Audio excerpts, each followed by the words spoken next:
محترم مولوي صاحب همدغه ورور یو بله پوښتنه کوي چې په لیوني انسان باندې خو لمونځ او روژه فرض نه ده، نو کوم وخت چې دی مړ شي سوال او ځواب یې څنګه او د قیامت په ورځ ورسره څه کېږي؟ حضراتو دغه لیوني مسله ډېر تفصیل لري. دا لیونی به وګورو چې دا د مخه تر بلوغ لیونی دی او که پس له هغه چې دی بالغ شو بیا لیونی شو. که چیرې مخکې تر بلوغ دی لیونی و بیا به وګورئ چې د مسلمانانو دی او که د هندوانو د کافرانو دی. که د کافرانو دغه لیونی او په کوچنیوالي لیونی و بیا بالغ شو بیا سپینږیری شو بیا مړ شو حکم یې په دنیا کې د هغه هندو دی.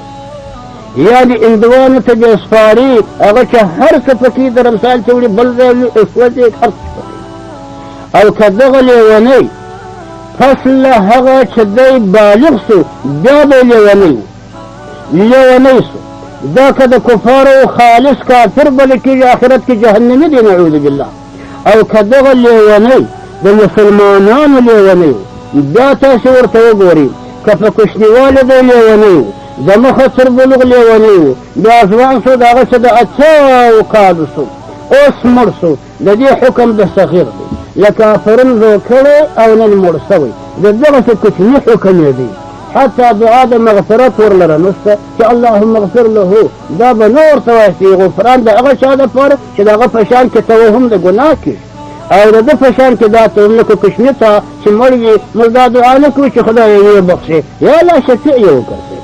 اللهم اجعله لنا اجرا وزخرا. کتاب راوړي وایي دغه لیونی د مسلمانانو لیونی چې د مخه تر بلوغ دی لیونی و او بیا تر پایه لیونی و هر څه عمر چې پر تېر شو لمونځ د جنازې به ورکوي غسل و کفن به ورکوي په هغه دایره و مقبره د اسلام کې بیا دفن کوي او دعا به د مغفرت ورته نه وي او دعا به د هغه طفل وي چې هغه کوچنک مړ وي. یا الله زموږ دپاره دی شفیع وګرځوه او فرط یې وګرځوه هغه دعاګانې.